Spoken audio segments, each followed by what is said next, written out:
Hi everyone, I hope you're all doing okay. I have a slightly different video for you this week just because an Attic Archives episode didn't really pull together. The weather was really overcast at the beginning of the week and you guys know I hate that. I was trying to persevere through it and film stuff, but the lighting was different in every single clip and I can't cope, I really hate it. I also wasn't really doing too much. It was mostly just like looking at paper samples for the ghost cards, trying to get back on top of my emails. I had a client meeting this morning from a job last year, so there wasn't really too much to show you, if nothing else. Like, I just have a lot of weird stuff going on that's not particularly cute or fun to look at. It's just been a week of trying to organize things ready for the shop update, really. That being said, I didn't want to leave you with nothing. I know some of you really value the routine of my videos, and so I wanted to offer you something nonetheless. Because of this, I thought that I would do like a Q&A style video.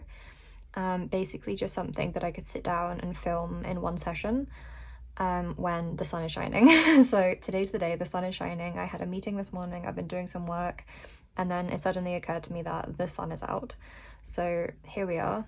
I have a cup of tea from like 3 hours ago, but if you guys want to pause and go make a hot drink, please do that. I don't think it's going to be a super long one. I'm gonna take note of the time and then maybe answer questions for like 20 or so minutes, hopefully. If you're looking at the timestamp and laughing, yeah, it's okay. But that's the plan. So if you want to make a drink, please do that. I'll still be here when you get back. And I'm gonna answer some questions. I took these from my community page. I put up a post asking if you guys had questions. So if you don't know about the community tab, it's worth knowing about that in case you have questions for future videos. I used to run a series like this on my channel back when I was in uni, when I was like not 17, I would have been 18, 19, back in like 2016 or something. I used to run a series like this called like Coffee with Gloom. Like, that's how long I've been Petite Gloom. So I thought maybe we could bring that back. Someone actually mentioned it in one of their comments and that's what reminded me. So maybe that's what I'll title this, and it can be a series for when I have too much going on but don't want to leave you guys with nothing. On that very long intro note, I've chosen some questions just kind of at random. A lot of them are autism related. I thought that since there were so many autism questions, I would answer some of them because obviously that's something that people are interested in. A lot of you are also autistic or neurodiverse and have a lot of questions because of that. So I did pick a bunch of those. Some of them I have answered before, not that I'm answering them now, but I had some questions that I have answered before. I know that someone mentioned an updated what's in my bag, but I did that like last year. I did that like August time, I guess. And nothing has changed since then because your girl is autistic. So the what's in my bag is the same as the one I made last summer. Nothing has changed. I still use the same bag. So I can't remember what the other ones were. Thankfully, no one asked me what pen I use, so that's progress. But okay, let's answer some questions because otherwise I'll keep rambling. The first one, I chose a really easy one. Someone asked, new to your channel, so you might have discussed this before, but what inspired you to arrange your books like that in your bedroom? It's quite beautiful. Thank you, first of all. I'm not sure if you just mean the fact that it's page out or if you mean the fact that they're piled up all over my desk. I place my books pages facing out, so spine against the wall, just because I find the mismatching colours of book spines very distracting. I don't like it. It gives me a headache, it hurts my eyes, it's just a lot to look at visually. You obviously have all the different colours, all the different fonts, all the different textures, sometimes there are pictures, like it's just a lot, it's very busy. I like my room to be quite soft, visually speaking, if for no other reason than the fact that I live, sleep and work in this room. I really can't afford for it to be overwhelming. I need it to be as chill as possible, especially while I'm working. So I point the pages out so that it's more of like a beige wall instead of this massive mismatching colourful wall, I guess. I don't know. They're all piled up on my desk at the moment because I ran out of room on my bookcase. Like, I just don't have enough room. The biggest con of existing in one space is that there's no room. I wish I had room for more shelves or something, but I don't. I'm barely managing to store all my shop products. Like, it's a nightmare. It's a nightmare. So that's the reason for both of those things. I have no room and I'm easily overwhelmed. That is the answer. Someone said, I know it's personal, but since I'm quite new and also neurodiverse, I'm interested in when and how you were diagnosed, perhaps not in depth, but a general description. I guess I'm curious where you are with regards to acceptance and self-care, since for me your videos really inspire care for that part. This one is a heavier one, but I thought it would be good to put it fairly earlier on so I can talk about it and get shaky and then recover while we answer the other fun questions. So my diagnostic journey, if you will, really cringe, but there you go. My journey was that I was undiagnosed for most of my life, as many of you know. I didn't realize I was autistic and I worked it out myself, which is always a travesty. Until I was 18, I had grown up really poorly. I had a lot of trouble in school. I had a lot of trouble with eating, and it was really hard. My family did their best, I think, but they didn't know what was going on. They literally didn't even consider autism because no one did back then, especially when it's a girl. Like, I think maybe in the 90s boys were more recognized, but girls definitely weren't. So I didn't really get picked up. They thought that I was shy and too quiet and stuff, and that was the kind of thing that got flagged in school. I didn't really engage with others. I played a lot by myself and stuff, so like these were kind of like the red flags that would now maybe be picked up. But I wouldn't really eat anything, and that caused a lot of tension within my family. There was a lot of fighting and a lot of like going to bed with no dinner as a child because I wouldn't eat something. That was like most of my childhood, so not cute. Obviously now that my family know I'm autistic, it's different. Everyone's very accommodating and understanding because we have the language to describe it and to understand it, and people have done reading, and like it's different now. But as a kid it was bad. So basically my life was like bad childhood with like a little trauma sprinkled in, and then I got sick, like sick TM with a capital S, with migraines. I had a really severe and weird migraine disorder called sporadic hemiplegic migraines, which is just a description for what they were. But basically when I got a really bad migraine, I would lose the function of half of my body. So I'd be paralyzed, like from the waist down kind of thing. I couldn't move or walk or feel my limbs. Like, I remember spending a couple of weeks in the hospital, and every day they would like sit me up and just bang my knees with that little hammer and then be surprised that nothing was happening, because apparently your reflexes should still work even if you're paralyzed, but mine didn't. And they were just like, we don't understand it. And I was like, okay, I'm 12. So I got sick. I got sick when I was 11, I think, and I was sick until I was 18. The good thing about these kinds of migraine disorders, even though they're really badly understood and there's no treatment for them, is that you tend to grow out of them. And they think that's what happened for me. I grew out of the at least the hemiplegic part of it. So I was sad in school and didn't eat, and then I got sick, and then I like grew out of those migraines when I hit 18, but obviously prior to that I failed my way through school. I was really, really lucky to get into college to take art, and by college I mean, for Americans that would be your last years of high school, so like not university yet, but the bit you do just before university.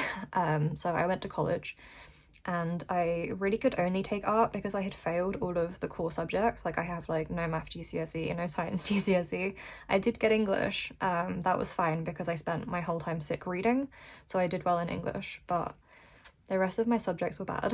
And then failed my way. No, to be fair, I didn't do too bad in college, but I also wasn't doing good. You can imagine the bucket load of like baggage I was carrying around after that childhood into college. I was like finally vaguely well again, but I had so little sense of self after it all because I had been so sick that I just I didn't know who I was or what I was doing or what I wanted for my future. Like, for the longest time I hadn't wanted a future, so then to be well again for the first time in like 6 years, and to be in college being asked immediate, very quick questions like, what do you want to do? You have to decide right now.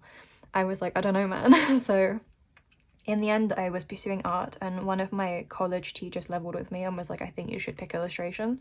I think it makes sense for your pathway, and I don't think you could go wrong with it. So I picked illustration. And she was right. It went really well. It didn't go wrong.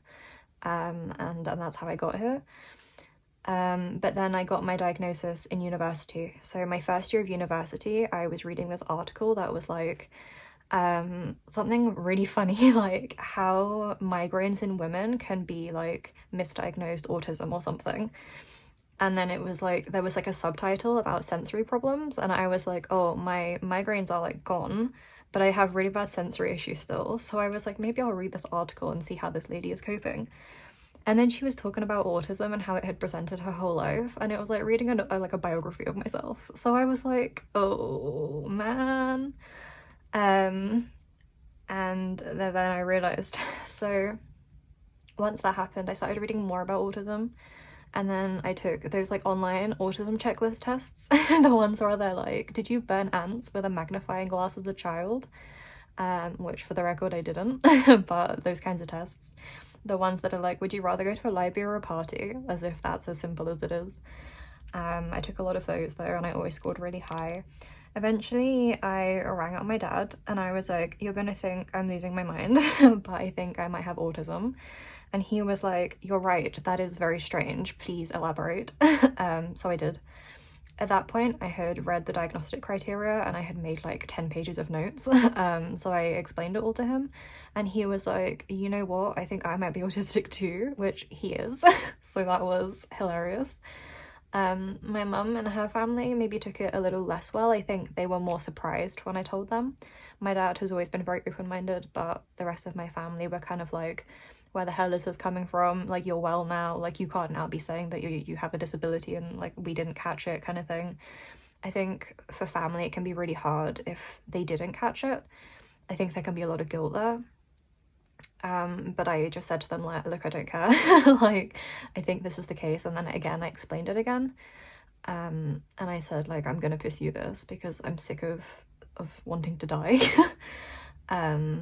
So I did. I pursued my diagnosis. Also, the major reason for getting a diagnosis was that I needed support in university. I had told my tutors that I was probably autistic and I was really struggling, and they said, okay, like, we're willing to accommodate you, but you should pursue a diagnosis so that we can back that up with paperwork if necessary. So I pursued my diagnosis. I actually had if you can hear Wednesday drinking water, sorry. I actually crowdfunded my diagnosis because the NHS waiting list when I applied was like 3 years long.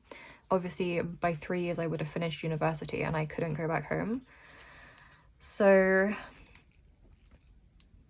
I crowdfunded my diagnosis and it was successful, and I will never ever stop being grateful for that. Like, I still can't believe that every day I wake up and I think about it.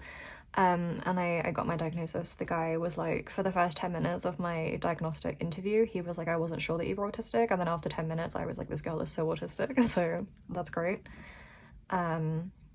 And now it's been some years. It's been, I don't know how many years. It's been like 5 or 6 years maybe. And I'm just existing. I mean, I've always been autistic, so not too much really changed for me. I think I am kind of getting there with self-acceptance maybe, but I think the world is still very unkind, and it's like, it's one thing to accept yourself, but it's another thing to be able to function in a world that is designed to hurt you almost. Like, to live in a world that is fundamentally not built for you and is not really open to accommodating you, like, that's a whole other thing. I work by myself at home and I live with my dad, who's also autistic. My brother has ADHD, so we're like a little neurodivergent bubble. And they're my main support system. So in terms of that, like, it's fine. Like, we're all just existing and I don't really think about it. But then when I leave the house or I'm working with other people... Wednesday, come on, settle. But then when I leave the house and I'm working with other people, obviously it very quickly becomes obvious that I'm disabled, and I'm like, oh right, yeah, I forgot about that. So I hope that answers your question. It was chaos, and then I realized I had autism, and then got diagnosed, and it's still chaos. So that's how we got here. I hope that all made sense. I'm not sure if all of that was relevant, but that's how it happened. I think being sick as like an adolescent really helped mask the fact that I was autistic. At the same time, I was in counselling and therapy. I was under CAMS in the UK, for anyone else in the UK. I had the true pleasure of being under CAMS for like 6 years, and it almost killed me, so that wasn't cute, but I think all of those other things really helped mask the fact that I was autistic and undiagnosed, because there were so many other things they could blame my struggles on. It really hurt me in the long run. But then I think, well, it wasn't really their fault. Like, if you're a neuroscientist and you're looking at me, you're gonna be like, this chick has migraines, you know, like that's their job, is to diagnose migraines. That's their specialty. So I don't think it's fair to have expected them, I guess, to pick it up, when there's so much overlap, maybe. So I try not to be resentful, you know, like, do I hate the fact that my childhood looked like that? Yeah. Yeah, I really do. I am so sad for past me. Like, that was a lot, man. And I almost died like 3 or 4 times, you know? So yeah, but there's no resentment, because like, at least I'm diagnosed now, and it's such a privilege to have been diagnosed. A lot of people don't get that, you know? And now I live in a safe home, and I have a support network who are neurodivergent who get me. I have friends who are autistic who get me, and I am trying my best. So self-acceptance, I don't know. But that's how I got here, and that's where I am now. So hope that answers your question. And then I put an easy one in for like, to relieve that pressure. Someone said, I'm not on Tumblr, not too active on any other social media, and still catching up on your videos, so apologies if it's redundant, but would love to know how skateboarding is going. Do you go to skate parks or just around the streets? I don't go to skate parks. I don't think you understand how scared I am of the youth, TM. Like, I was scared of teenagers when I was a teenager, and now that I'm not a teenager, I'm more scared of them.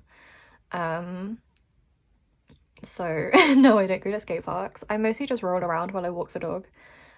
She's pretty chill, she doesn't mind it. She runs alongside, so that's cute. I just skate up and down the park while I'm like finding my legs. I think maybe by the summer, hopefully, I'll be doing a bit more and I can start trying to like learn rolling tricks and stuff.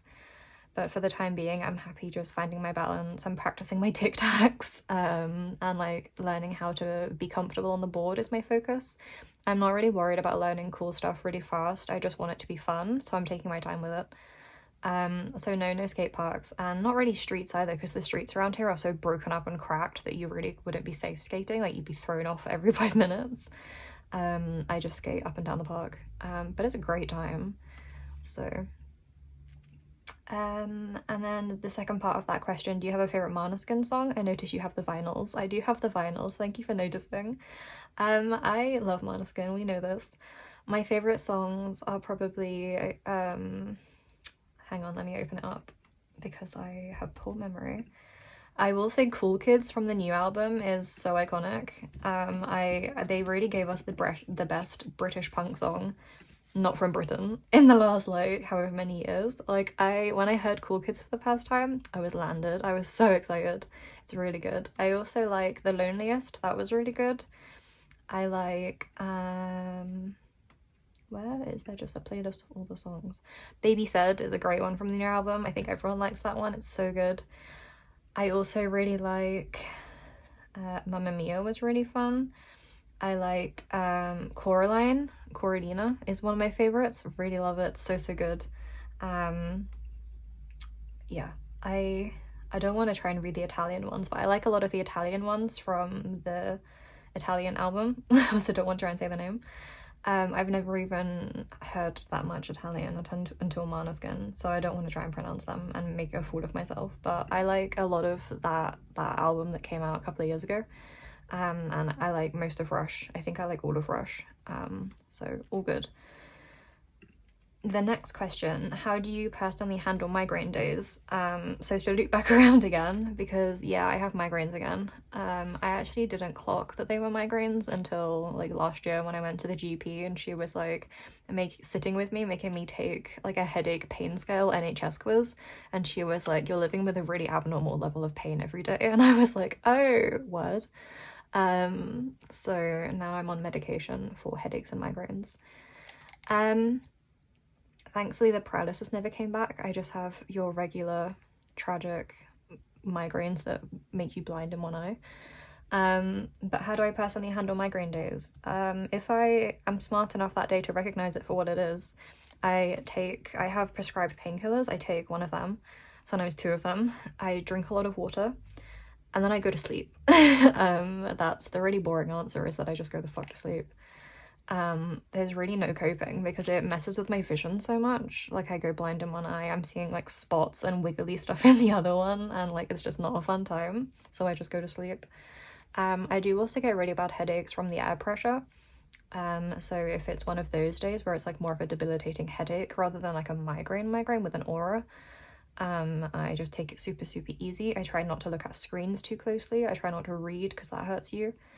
I drink a lot of water and I lie down and do something soothing, like playing Animal Crossing, which I know is a screen, but at least it's not like really squinty, I guess.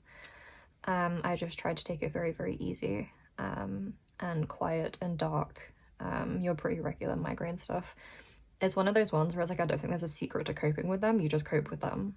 Like, you just turn off the lights and you put an ice pack on your head and you close one eye. And you take intermediate naps and hope it passes soon. I think it's one of those.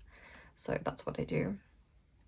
And then someone said, would love to know about the kind of experiences in school that made you realise something was different, and that maybe once you got your diagnosis it made sense as to why you felt that way. Sorry, I feel like that doesn't make sense, but any insight into your self-discovery would be awesome to hear about. Yeah, so I spoke about it a bit, but in school, more specifically, it was stuff like my undiagnosed dyscalculia was maddening.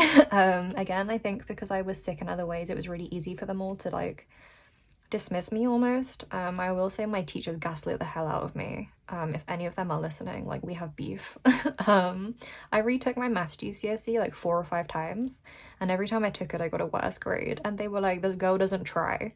Like, nah, this girl is undiagnosed in so many ways. Yeah, it was in primary school, it was things like I had friends, but I struggled with them, like in early primary school. In later primary school, I did have a couple of good friends, but when I was really young, I just remember not understanding like the rules of games. Like, I would annoy my friends, and they wouldn't tell me why, and they would be like, oh, you ruined the game, and I just wouldn't know how, that kind of thing. Like, it was weird, and then I would just always be alone on the bench. But just really struggling to keep up with people, and I wasn't into the same stuff they were, so I was really into like mummification. I know that's like a cliche, but I was. And they were really into like the Spice Girls. And the Spice Girls are fantastic, don't get me wrong, but at the time I wasn't really exposed to the Spice Girls, and so I was really out of the loop and I didn't know how to catch up. And then because I just didn't know, they just wouldn't include me. And just struggling to get my homework done. I remember even as a kid really struggling with my energy levels, and also with things being too loud and too bright and just always being very overwhelmed. I had a lot of what are now really obviously meltdowns as a kid. I remember once I was in school and they told me during a game that we were playing that I had to like beat the dog or something, and they were like clearly making fun of me, and I was so annoyed about it, but I didn't know what to do, that I just bit her. And then the teacher told me that because I had bit this girl, even though they were being so rude, I kind of feel like she deserved to get bit, that I couldn't go to ballet class. And I was really into it at the time. I was a ballerina for like a good while. And I just had a meltdown. I was like throwing chairs and stuff, which now I recognize for what it is. Like, you deprive an autistic kid of their special interest as a part of their weekly routine. Like, they're gonna throw a chair. But I didn't know what it was, and they thought I was a brat. So I don't know, it was just a lot of stuff like that, to be honest with you, because of some other unassociated trauma. I don't have a lot of memories from my childhood. But it's just a lot of that. And then like the food thing was a massive factor, like at school as well as at home, because if I didn't finish everything in my lunchbox, the dinner ladies would like bully you into trying to eat it all, and then I wouldn't want to, so then I'd be crying. Eventually I would cry so much I would like throw up and stuff. Like it was peak drama. Moving on. I was wondering if being neurodivergent ever interferes with work for you. I struggle with anxiety and depression and maybe ADD and or autism as well, and I struggle quite often with bad days, TM, that sometimes cause me to miss work. I have a difficult time handling this both logistically, sorry, it's a bit of a tongue twister, logistically and mentally. I was wondering if you have experienced this as well and have any advice. Yeah, it does affect my work. I knew as soon as I was finishing up uni, and I struggled the whole way through uni, because I was struggling so much with uni, I was never going to be able to work a 9 to 5.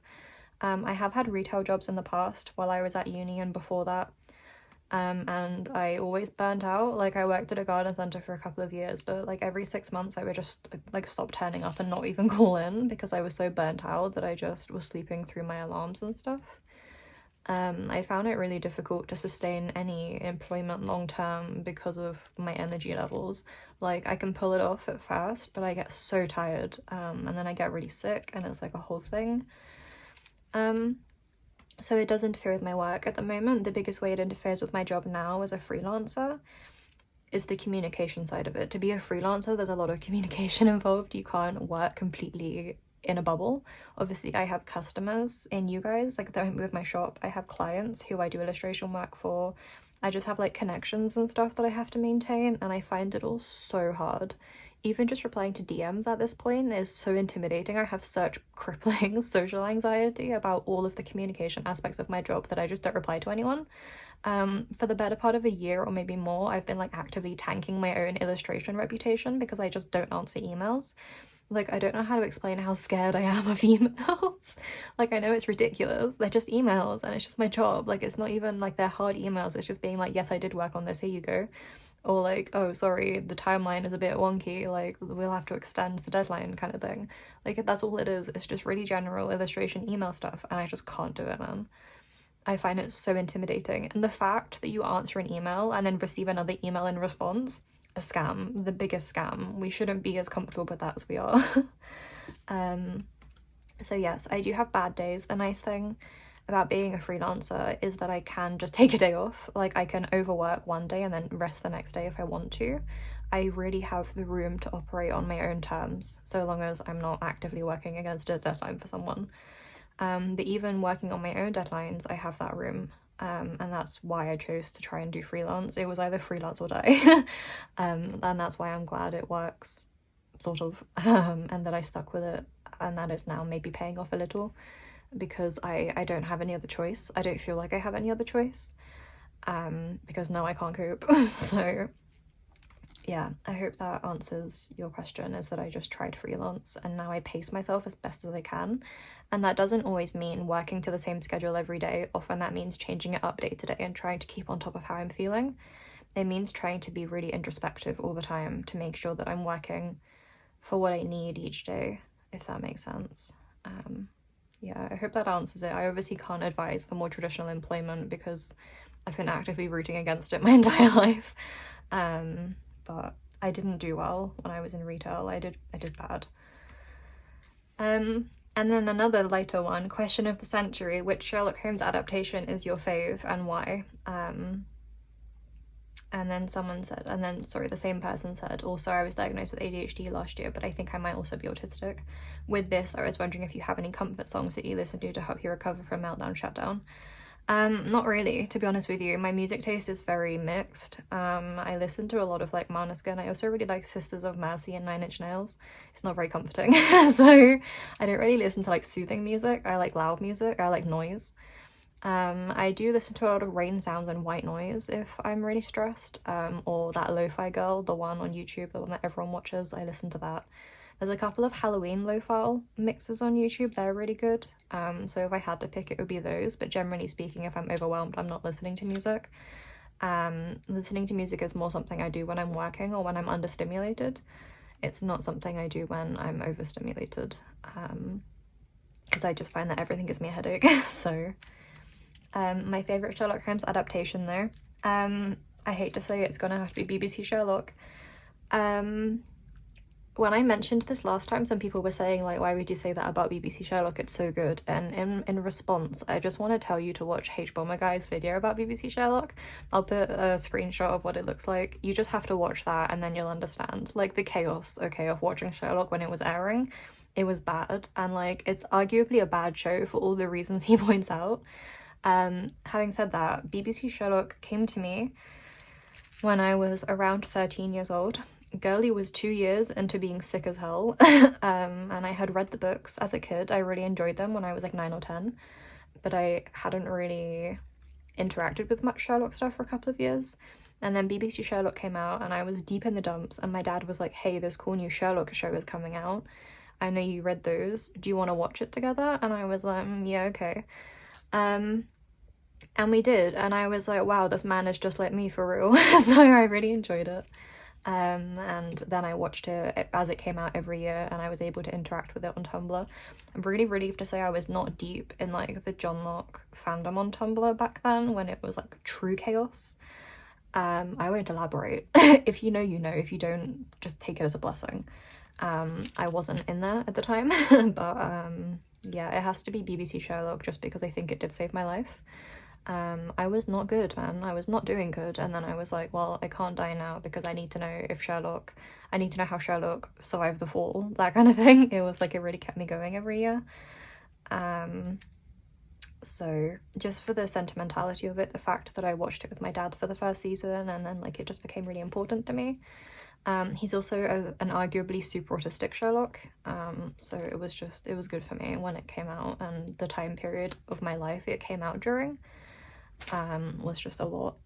I also really like Elementary. I think it's a really great portrayal. I think Joan is fantastic. I also really like Granada Holmes. I haven't watched a lot of like the ones older than Granada, but I love it all, to be honest with you. So BBC Sherlock, Elementary for its rewatchability. If I need to lose 6 months, I'll just rewatch Elementary. But yeah, those are my favorites. The Robert Downey Jr. movies with Jude Law, they literally were chef's kiss, Sherlock and John. I would like to see them kiss. Like there's that gif from behind the scenes where like Robert Downey Jr. was like pretending to kiss Jude Law, and it's like as close as we've ever gotten. And it's so sweet. Like they had such like they became such good friends on set. Their partnership was just so convincing, and they were so funny. Like the tone and like the delivery of certain things was just really, really good. And Stephen Fry as Mycroft, really good. I also really liked Mary in it. I think she was funny. So yeah. Okay. After you were diagnosed, what kind of support did you have? Also, how do you deal with severe burnout? That last one is the question. It's the question. No one knows, man. I wish there was an easy answer for how you deal with severe burnout, or even just burnout. Like, there's no answer. Like, I don't know. It's really the question of the age for autistic people, and I wish researchers would put even 5% of what they put into a cure into that, because, like, I wish I fucking knew. I think I've been burnt out on and off for so much of my life that I don't even know if I've ever not been burnt out. Like, is there a version of me that has more energy than this? Like, I'm always operating in minus. Do you know what I mean? Have I ever not? Like, is there a chance I ever will? I don't know. I wish I knew. I wish I had answers. I think you just have to rest as much as you can. But then it's like, in this economy, like, how? Like, you can't, like, most people can't afford to take time off of work, and you can't opt out of school in most cases. So, like, what are you supposed to do, you know? I wish I had answers for you. I'm really sorry that I don't. I think you just have to try and rest. You have to try and implement routines. You have to look after your, like, autistic health. So, like, special interests, stimming, taking care of your, like, your senses and stuff, like, trying not to overexpose yourself to, like, overwhelming sensations, that kind of thing. But it's all easier said than done, you know? Like, sometimes you just don't have those choices, and then what? You know? I wish I knew. I really wish I knew. After I got diagnosed, what kind of support did I have? Not a lot. I was able to get some leniency with my tutors at university. They were able to be like, okay, cool, we've seen the paperwork, so, like, it gave me more leniency.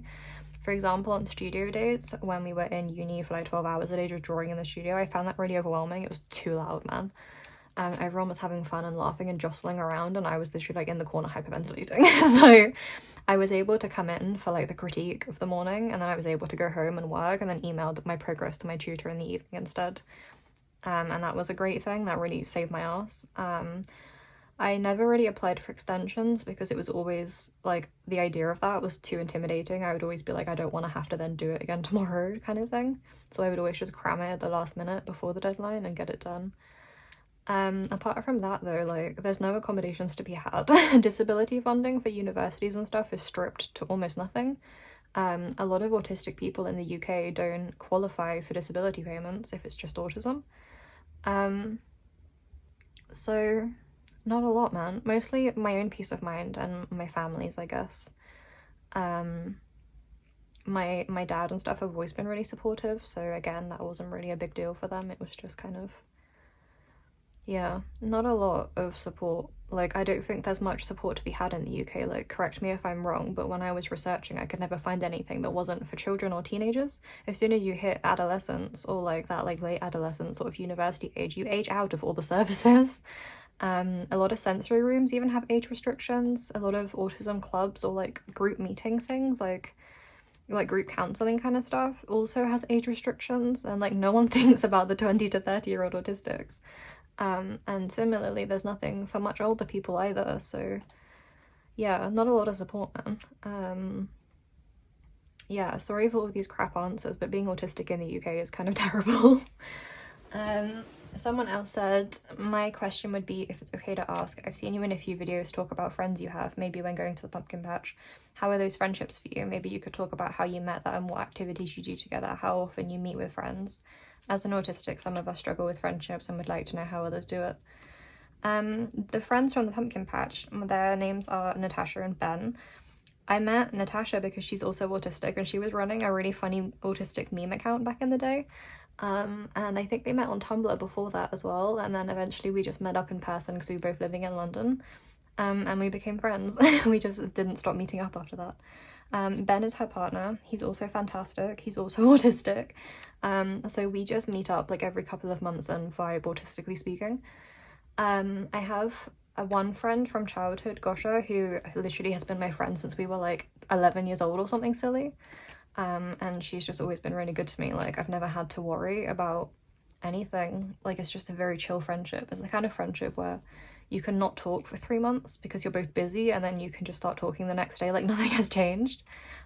She's the friend that I went to New York with. We had a fantastic time. Yeah, like, again, it's just not something I've had to work at.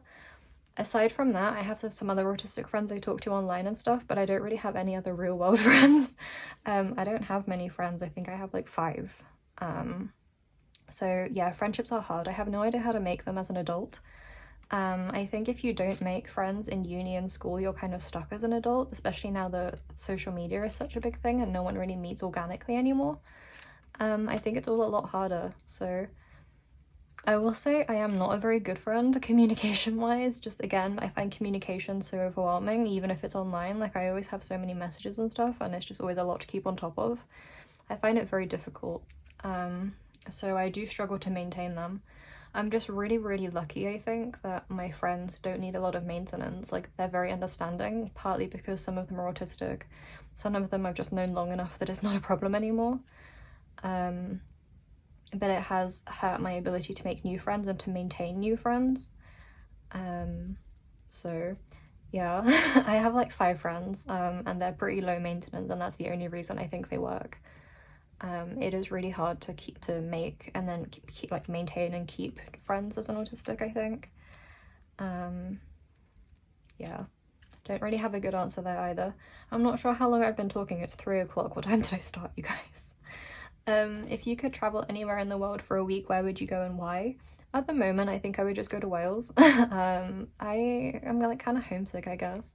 Not really homesick because I've never lived there long term, but I do have a lot of family there. And we used to go pretty regularly. My dad lived there for like a while, for a long time, and I would visit really regularly.